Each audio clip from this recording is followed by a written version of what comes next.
Gujarat high court ने गुजरात सरकार को फटकार लगाई है और अपने स्टेटमेंट में कहा है कि गुजरात सरकार पर अब भरोसा नहीं रहा। देखिए, बहुत बड़ा स्टेटमेंट है। कोर्ट में क्यों इतना बरसे हैं जज, आज वो आप जानने वाले हैं। और जो ये पूरा टीआरपी गेम जोन का हादसा हुआ है राजकोट में, उस पर बड़ा एक्शन हुआ है और सिस्टम की पूरी खोल खुल गई है। कल भी मैंने आपको शो करके सब कुछ बताया था, लेकिन आज मैं आपको नए खुलासे बताने वाली हूं और ये बताने वाली हूं कि आखिरकार गुजरात हाई कोर्ट ने क्या क्या कहा है। रिमझिम के 5 पॉइंट्स में देखिए, कोर्ट की गुजरात सरकार को फटकार क्यों। दूसरी, गुजरात सरकार ने क्या बड़ा एक्शन लिया है इस पूरे मामले में। तीसरा, कैसे खुली पूरे सिस्टम की पोल। चौथा, हादसे की नई वीडियो ने कैसे बवाल मचा दिया है। नई वीडियो सामने आई है कि कैसे ये पूरी की पूरी आग इतनी तेजी से फैल गई, ये आप जानेंगे। पांचवा, आखिरकार क्या कहता है कानून। आप इसमें यह भी जानेंगे कि ये जो कानून है वो कोई फॉलो क्यों नहीं कर रहा है और ये कानून क्या है जो कि राज्य और नगर निगम इसको फॉलो करने से कतराते हैं। तो रिमझिम के 5 पॉइंट्स में आज आप यही जानने वाले हैं। सबसे पहले देखिए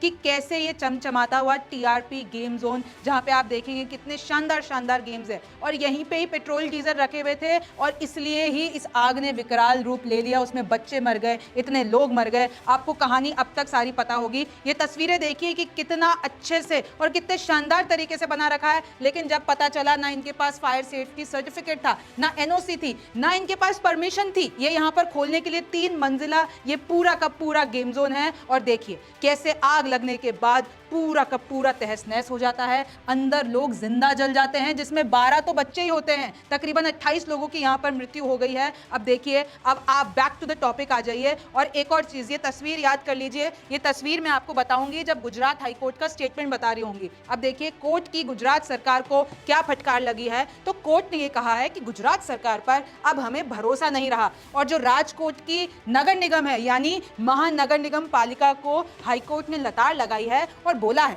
कि आप अंधे हो गए हैं या फिर आप सो रहे हैं। इतने 4 सालों से ये पूरा का पूरा गेम जोन बिना लाइसेंस के चल रहा है। आप लोग कर क्या रहे थे? 4 साल से फायर सेफ्टी की एनओसी भी नहीं है इन लोगों के पास। गेम जोन के पास परमिट भी नहीं था कि वो वहां पर इतने बड़े आलीशान गेम जोन को खोल सके, लेकिन फिर भी 4 साल से ये चल रहा है। और फिर गुजरात सरकार को फटकार लगाते हुए ये कहा है हाईकोर्ट ने कि ये त्रासदी आंखें खोलने वाली है। इसके अंदर मासूम लोग मर गए हैं, जिंदा जल के मर गए हैं। 3 जून तक ये आदेश दिया है सबको कि हलफनामा दे दे पुलिस और नगर निगम। उसके बाद 6 जून से इस पूरे मामले की सुनवाई शुरू होगी। और मैं आपको बता दूं कि ये सारे अफसर वहां क्या लुफ्त उठाने गए थे। गुजरात हाईकोर्ट ने यह भी बोला है कि देखिए, एक तस्वीर सामने आई है और ये दैनिक भास्कर ने आज छापी है। ये आप जितने भी लोग देख रहे हैं, एक अरुण महेश बाबू जो कि तत्कालीन कलेक्टर, प्रवीण मीणा तत्कालीन डीसीपी जोन 1, बलराम मीणा तत्कालीन एसपी, अमित अरोड़ा तत्कालीन मनपा कमिश्नर, ये सब वहां पर जाते हैं और लुफ्त उठाकर आते हैं। लेकिन इन सबको भी पता ही होगा कि ना इन लोगों के पास लाइसेंस है, गेम जोन वालों के पास ना कोई फायर सेफ्टी है, ना कोई फायर इक्विपमेंट है। और ऐसे ही एक चिंगारी लगती है, एक आग भड़कती है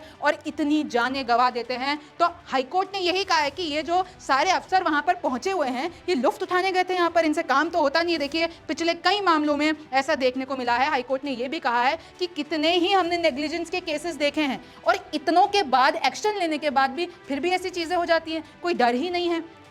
आगे देखिए, सिस्टम के कारण लोग मर रहे हैं, ये एक बड़ा हाईकोर्ट ने स्टेटमेंट दिया है और कहीं ना कहीं बताया है कि त्रासदी आंखें खोलने वाली इसलिए है क्योंकि जो हत्या का जिम्मेदार है वो तो सिस्टम ही है। दूसरा देखिए, गुजरात सरकार ने लिया है बड़ा एक्शन। अब इसमें गुजरात सरकार भी एक्टिव हो गई। अहमदाबाद के और 2 गेम जोन में पता लगा है कि परमिट नहीं है। यहां तक कि राजकोट में जितने भी छोटे बड़े गेम जोन है, देखिए गेम जोन में इतने गेम्स होते हैं। ये तो खैर 3 मंजिला पूरा ही गेम जोन था, लेकिन कुछ मॉल्स में भी होते हैं। अब वहां पर आप जाते हैं, अगर वहां पर फायर सेफ्टी जितने भी प्रोसीजर्स हैं वही नहीं फॉलो किए जा रहे हैं, कुछ भी ऊंचा नीचा हो जाता है तो आप भाग नहीं पाएंगे। और जैसा इस गेम जोन में हुआ है वैसा ही शायद हो जाए। तो देखिए, 72 घंटों में रिपोर्ट चाहिए और ये 34 गेम जोन जो राजकोट में है उसकी जांच कराई जाए। और गुजरात सरकार ने देखिए 3 मालिकों को गिरफ्तार कर लिया है, बाकी को कस्टडी में लेने वाली है। 2 पुलिस वालों को सस्पेंड कर दिया है। सरकार के 3 सिविक अफसरों को भी सस्पेंड कर दिया है सरकार ने। तो ये गुजरात सरकार ने एक्शन लिया है। तीसरा देखिए कि आखिरकार कैसे खुल गई सिस्टम की पोल। तो मैं आपको बता बता दूं, जो राजकोट नगर निगम है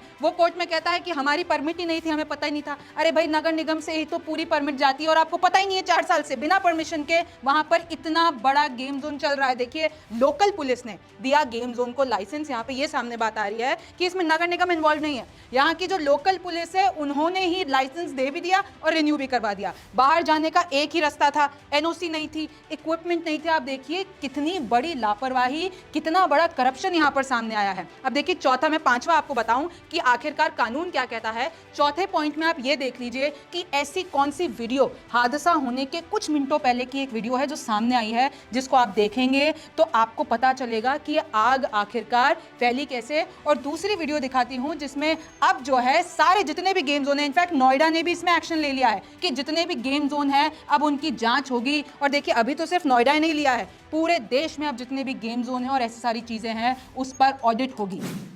राजकोट के टीआरपी गेम जोन में 25 मई की शाम को हुए हादसे का एक सीसीटीवी फुटेज सामने आया है। इस वीडियो में शाम 5:33 पर गेम जोन के एक हिस्से में वेल्डिंग का काम होता दिख रहा है। इसी से निकलने वाली चिंगारी थोड़ी ही देर में भड़क जाती है, जिसे वहां मौजूद कर्मचारी बुझाने की कोशिश करते हैं। गेम जोन से आने जाने का एक ही रास्ता था। महज 2 मिनट के अंदर आग इतना विकराल रूप ले लेती है जिसके कारण पूरा गेम जोन उसकी चपेट में आ जाता है। राजकोट हादसे से सबक लेते हुए नोएडा पुलिस की मुहिम है कि दमकल विभाग, बिजली विभाग, जीएसटी विभाग और मनोरंजन विभाग की एक टीम गठित की गई है जो अगले 2 दिन तक अभियान चलाकर नोएडा, ग्रेटर नोएडा के सभी गेमिंग जोन में सुरक्षा व्यवस्था व फायर सेफ्टी का जायजा लेगी।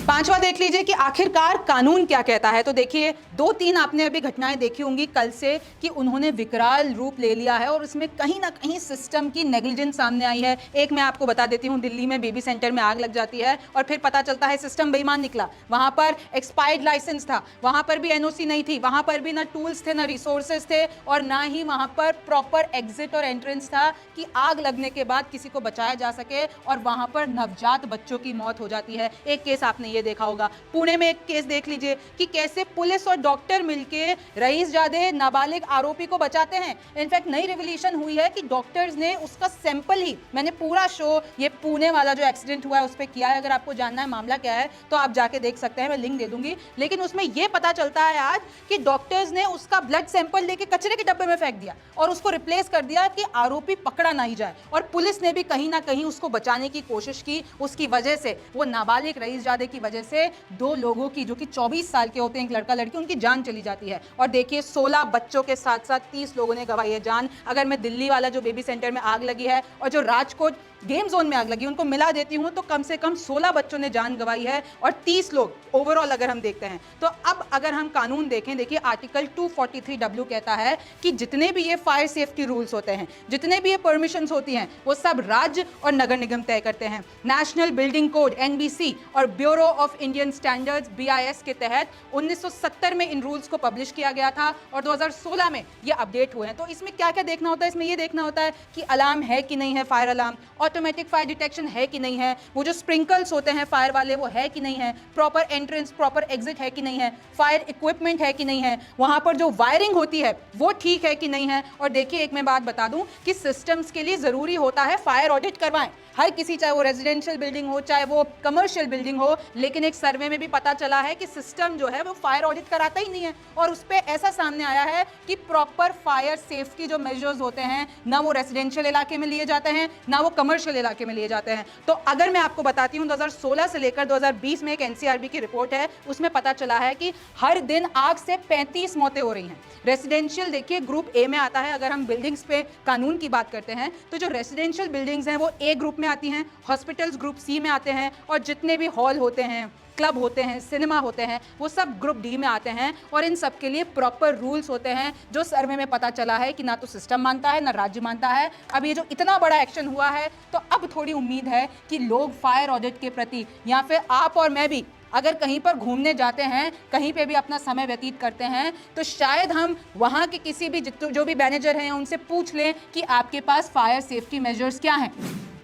अब देखिए, क्योंकि गुजरात हाईकोर्ट ने गुजरात सरकार को फटकार लगाई है और ये कहा है कि गुजरात सरकार पर भरोसा नहीं है, तो इस पर राजनीति होना लाजमी है। चुनाव भी चल रहे हैं, आखिरी चरण चला है, तो जितने भी विपक्षी लोग हैं वो तो यही करेंगे कि गुजरात सरकार क्या काम कर रही है और गुजरात सरकार क्यों इतने फोकस में रहती है, क्योंकि नरेंद्र मोदी, प्रधानमंत्री नरेंद्र मोदी का गढ़ है गुजरात। और अगर गुजरात हाईकोर्ट ये कह रहा है कि गुजरात सरकार पर भरोसा नहीं है, तो विपक्ष के लिए ये एक बड़ी बात है। अब इसमें आगे क्या होगा, 6 जून से इस पर सुनवाई होनी है, क्या नए खुलासे होते हैं ये तो वक्त बताएगा। आप न्यूज़ 24 देखते रहिए, रिमझिम के 5 पॉइंट्स देखते रहिए। मैं हूं रिमझिम जेठानी, फिर मुलाकात होगी। नमस्कार, मैं हूं मानक गुप्ता। अगर आपको हमारा ये वीडियो पसंद आया हो तो इसे लाइक और शेयर जरूर करें, और हां, हमें सब्सक्राइब और फॉलो करना ना भूलें ताकि आप देश और दुनिया की कोई खबर मिस ना करें। तो जुड़े रहिए हमारे साथ और देखते रहिए न्यूज़ 24।